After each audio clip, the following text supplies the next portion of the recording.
तो आज बात करेंगे केमिस्ट्री में एक और नए टॉपिक की जिसका नाम है कॉलिगेटिव प्रॉपर्टीज। हम लोग सॉल्यूशन के बारे में थोड़ा बहुत पढ़े थे और कंसंट्रेशन टर्म्स के बारे में पढ़े थे। आज हम जो टॉपिक लेकर आए हैं उसका नाम है कॉलिगेटिव प्रॉपर्टीज। वैसे हम हेनरी लॉ से भी शुरू कर सकते थे या राउल्ट्स लॉ से भी, पर कॉलिगेटिव प्रॉपर्टी से शुरू करने का मैंने सोचा है। और क्या होती है कॉलिगेटिव प्रॉपर्टीज, उसके पहले सवाल यह है कि अगर हम किसी प्योर वाटर को अगर हम बॉईल करेंगे तो हमने देखा है कि वो कितने टेम्परेचर पे बॉईल होता है, 100 डिग्री सेल्सियस पे। पर अगर हम उस पर कोई सॉल्यूट डाल दें अगर, तो वो 100 डिग्री पे क्या बॉईल होगा, या उसका बॉइलिंग पॉइंट बढ़ जाएगा या उसका बॉइलिंग पॉइंट कम हो जाएगा, देखेंगे कॉलिगेटिव प्रॉपर्टी में इसका आंसर हमको मिलेगा। तो देखेंगे कि कॉलिगेटिव प्रॉपर्टी क्या होती है। तो colligative properties are those properties of dilute solution which depend only on the number of solute particle. Colligative properties किसी भी सॉल्यूशन की वो प्रॉपर्टी है जो नंबर ऑफ सॉल्यूट पार्टिकल के ऊपर डिपेंड करेगी। मैं उसमें कितना सॉल्यूट डालता हूं, कितना सॉल्यूट कम करता हूं, कितना ज्यादा करता हूं, उसके ऊपर डिपेंड करेगी। जैसे कि हम यहाँ पर देख रहे हैं 4 टाइप की कॉलिगेटिव प्रॉपर्टीज होती हैं, हम इसके बारे में पढ़ेंगे। अच्छा, नंबर ऑफ सॉल्यूट पार्टिकल पे डिपेंड करेगी, सॉल्यूट के नेचर पे कभी डिपेंड नहीं करेगी। कैसा सॉल्यूट है, पोलर है, नॉन पोलर है, कैसा है, उस पर डिपेंड नहीं करेगी। हम यहाँ पर जिस सॉल्यूट की बात करते हैं जनरली वो होता है non volatile solute. Non volatile solute, non volatile solute क्या होता है? वो सॉल्यूट जो वेपर फॉर्म नहीं करते, do not forms vapour, do not forms vapour, जो वेपर फॉर्म नहीं करते, जिनका कोई वेपर नहीं बनता है, उसको हम लोग बेसिकली क्या बोलते हैं? Non volatile solute. और वॉलेटाइल सॉल्यूट क्या होता है? जिनका वेपर बनता। तो कॉलिगेटिव प्रॉपर्टी किसी भी सॉल्यूशन की प्रॉपर्टी में चेंज आ जाना, वो भी किसके वजह से? कि उसमें कितना सॉल्यूट पार्टिकल डला है उसके वजह से। सॉल्यूट के नेचर पे डिपेंड नहीं करता, ध्यान रखिएगा। नंबर ऑफ सॉल्यूट पार्टिकल, मैंने कितना सॉल्यूट डाला है उसके ऊपर डिपेंड करेगा। 4 कॉलिगेटिव प्रॉपर्टीज होती हैं: relative lowering in vapour pressure, elevation in boiling point, depression in freezing point और ऑस्मोटिक प्रेशर। 4 कॉलिगेटिव प्रॉपर्टी है, बहुत इंपॉर्टेंट है, पेपर में आ सकता है, आपको याद रखना है एक बार फिर से कि कॉलिगेटिव प्रॉपर्टी क्या होती है। किसी भी सॉल्यूशन की प्रॉपर्टी चेंज हो जाए, कौन सी प्रॉपर्टी चेंज होगी? उसका बॉइलिंग पॉइंट चेंज हो सकता है, उसका ऑस्मोटिक प्रेशर चेंज हो सकता है, उसका फ्रीजिंग पॉइंट चेंज हो सकता है, उसका वेपर प्रेशर चेंज हो सकता है। कोई भी प्रॉपर्टी चेंज हो जाए सिर्फ और सिर्फ किस वजह से? कि मैंने उस पर क्या डाला है? सॉल्यूट डाला है। और मैं जितना सॉल्यूट में वेरी करूंगा, उसके कंसंट्रेशन में वेरी करूंगा, उतनी ज्यादा वो प्रॉपर्टी में क्या देखने को मिलेगा? चेंजेस। आइए पहली कॉलिगेटिव प्रॉपर्टी पढ़ते हैं जिसका नाम है elevation in boiling point. Elevation in boiling point. तो एलिवेशन इन बॉइलिंग पॉइंट समझने के पहले हमको एक दो टर्म समझनी होंगी जिनका नाम है बॉइलिंग पॉइंट और वेपर प्रेशर। अभी तक अगर मैं आपसे पूछूं कि बॉइलिंग पॉइंट क्या होता है तो आप ये बोलेंगे कि कोई भी लिक्विड जिस टेम्परेचर पे गैस में कन्वर्ट हो जाए वो बॉइलिंग पॉइंट होता है। वो टेम्परेचर बेसिकली क्या कहलाता है? Boiling point. जनरली हम लोग यही डेफिनेशन बताते हैं, पर बॉइलिंग पॉइंट का एक और समझने का तरीका हो सकता है, हम बात करेंगे। सपोज ये वाटर है, मैं यहाँ पर इसको वेपराइज कर रहा हूँ, यहाँ पर उसकी वेपर बन रही है वाटर की, ये वाटर की वेपर बन रही है और ऊपर जा रही है। अब ये वाटर की वेपर बनी कैसे होंगी? अब ये वाटर की वेपर बनी कैसे होंगी? अगर मैंने किसी बीकर में पानी लिया है, मॉलिक्यूल्स ले लिया, वाटर ले लिया है। जनरली हम सॉल्वेंट में कोई भी और सॉल्वेंट ले सकते हैं, पर वाटर से समझना थोड़ा आसान है, इसलिए मैं यहाँ पर इसको हीट दूंगा, टेम्परेचर दूंगा, तो इसके जो सरफेस के जो बेसिकली पार्टिकल्स हैं, मॉलिक्यूल्स हैं, वो वेपर बन के कहाँ जाना शुरू करेंगे? ऊपर जाना शुरू करेंगे। अब वेपर ऊपर जाना चाहती है, पर एटमॉस्फेयर में पाई जाने वाली गैसेस, बेसिकली एटमॉस्फेरिक गैसेस, उसको ऊपर नहीं आने देंगी। तो बॉइलिंग पॉइंट क्या होता है? जब इसके वेपर का ऊपर जाने का प्रेशर एटमॉस्फेरिक प्रेशर के क्या हो जाए? इक्वल हो जाए। जिस टेम्परेचर में एटमॉस्फेरिक प्रेशर और वेपर प्रेशर इक्वल हो जाएगा, उस टेम्परेचर को बोलेंगे हम लोग बॉइलिंग पॉइंट। इसको आप ऐसे समझिए कि कोई नीचे बैठा हुआ है, मैं उसको प्रेस ऐसे दबा रहा हूं और मैं बोलूंगा अब उठ के दिखा, तो वो उठ नहीं पाएगा। उसको उठने के लिए फोर्स लगाना होगा, पर कितना फोर्स? उसको इतना फोर्स लगाना होगा जितना फोर्स मैं लगा रहा हूं या मुझसे ज्यादा। वैसे ही अगर मैं बात करूं कि ये वाटर वेपर है, वो वेपर जो है वो ऊपर जाना चाहती है, पर जो एटमॉस्फेरिक प्रेशर है उसको ऊपर नहीं आने दे रहा, तो वेपर फोर्स लगाएगी ऊपर की ओर। और वो किसके बराबर फोर्स लगाएगी? जितना एटमॉस्फेयर उसको उसके ऊपर क्या लगा रहा है? प्रेशर लगा रहा है। तो जिस टेम्परेचर पे एटमॉस्फेरिक प्रेशर वेपर प्रेशर के बराबर हो जाए, वो टेम्परेचर बेसिकली क्या कहलाता है? बॉइलिंग पॉइंट कहलाता है। वो टेम्परेचर क्या कहलाता है? बॉइलिंग पॉइंट कहलाता है। आपने एक वर्ड और सुना होगा, इवेपोरेशन। इवेपोरेशन और बॉइलिंग में थोड़ा सा डिफरेंस होता है।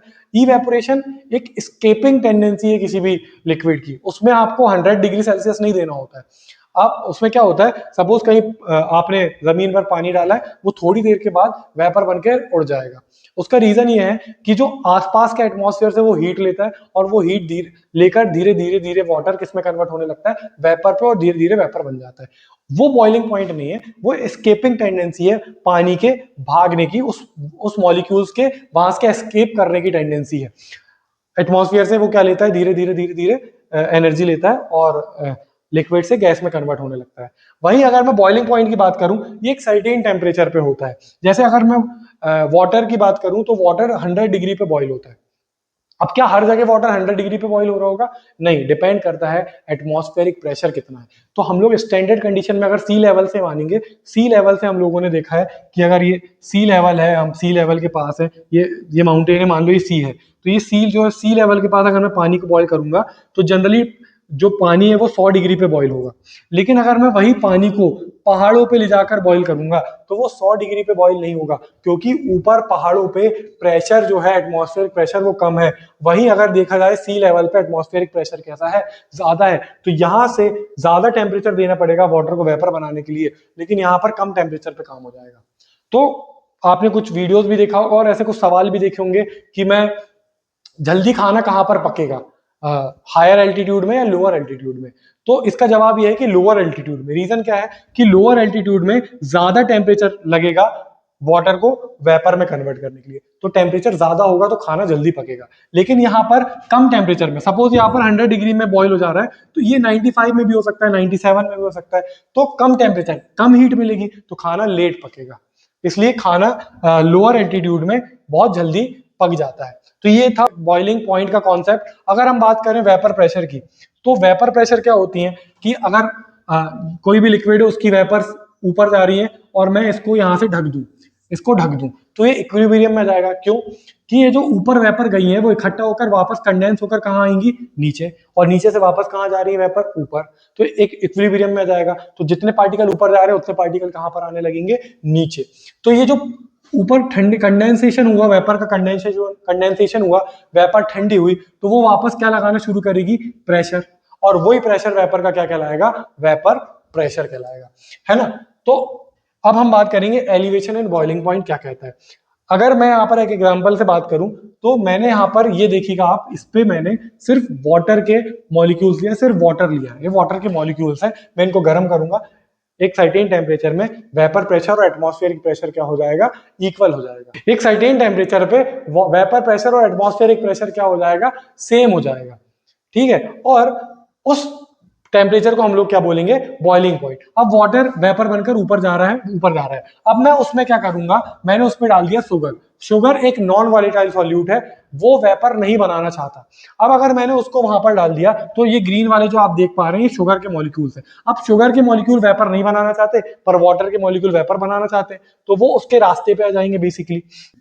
अगर मैं इसको इस तरीके से देखूं कि ये मेरे पास एक कंटेनर है, उसके अंदर मेरे पास प्योर सॉल्वेंट है, मैं मान लेता हूं कि मेरे पास इसके अंदर क्या ही है, पानी ही है, और मैं पानी को बॉईल कर रहा हूं बेसिकली।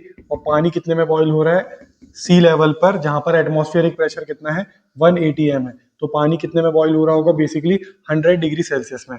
सेम चीज अगर मैंने किया और मैंने उसके अंदर क्या डाल दिया, एक शुगर को डाल दिया, शक्कर घोलकर मैंने उस पानी के अंदर डाल दिया, तो ये जो मेरे पानी के मॉलिक्यूल्स हैं, इनके साथ क्या घुल जाएगी, शक्कर भी घुल जाएगी। और पानी के मॉलिक्यूल के बीच में मान लीजिए ये मेरे शक्कर के मॉलिक्यूल्स हैं, ये आ गए। अब पानी तो बनाना चाहता है वेपर, पर शक्कर नहीं बनाना चाहती वेपर, है ना। शक्कर नॉन वॉलेटाइल है, तो क्या होगा, पानी के मॉलिक्यूल जैसे ही ऊपर जाएंगे, वो शक्कर के साथ बाइंड हो चुके हैं, शुगर के साथ बाइंड हो चुके हैं, तो उनका वेपर प्रेशर बेसिकली कम हो जाएगा।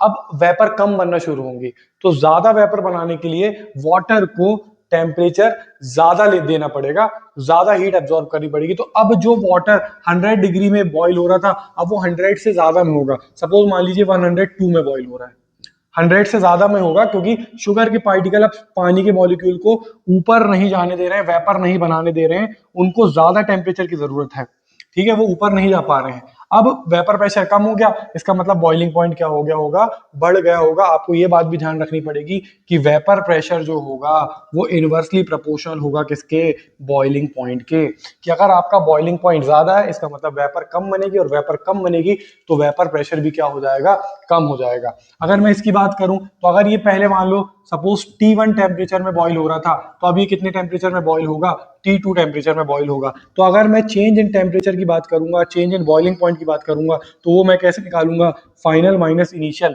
जो कि क्या हो जाएगा, T2 माइनस T1। इसकी थ्योरी में लिख कर लाया हूं, मैं दे दूंगा आपको, है ना।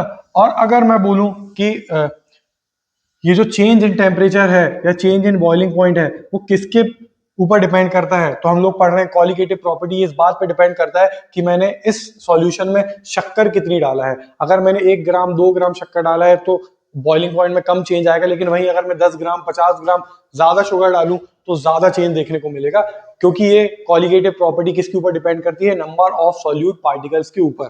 तो अगर यहाँ पर डेल्टा टी भी लिखा हुआ है, चेंज इन बॉइलिंग पॉइंट है, वो किसके ऊपर डिपेंड करता है, वो डिपेंड करता है कंसंट्रेशन ऑफ सॉल्यूट पार्टिकल के ऊपर डिपेंड करता है कि आपने कितना सॉल्यूट डाला है, उतना चेंज देखने को मिलेगा आपको किसमें, आपको उसके टेम्परेचर में या बॉइलिंग पॉइंट में देखने को मिलेगा। तो डेल्टा टी भी कंसंट्रेशन की जगह मैं क्या ले लेता हूं, मोलैलिटी। मोलैलिटी, आई होप आपको मोलैलिटी का फॉर्मूला आता हो और मोलैलिटी निकाल कर आती हो।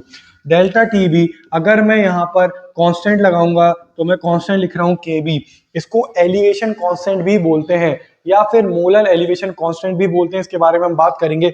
इसको एब्यूलोस्कोपिक कांस्टेंट भी बोलते हैं, इसके बारे में हम लोग अभी बात करेंगे। यहाँ पर क्या हो गया, के बी मोलैलिटी। अब अगर मैं इस फॉर्मूले को थोड़ा सा यहाँ पर खोल के दिखाऊं तो t b, delta t b equal to k b, molality का फॉर्मूला होता है गिवन मास अपॉन में मॉलिक्यूलर मास, ये इससे हम क्या निकालेंगे, नंबर ऑफ मोल्स, इनटू में मास ऑफ सॉल्वेंट, वो भी किसमें, केजी में, वो भी किसमें, केजी में। अगर मैं बात करूं केबी की, जो कि हमारे पास क्या है, एलिवेशन कांस्टेंट है, एलिवेशन कांस्टेंट है जो हमारे पास।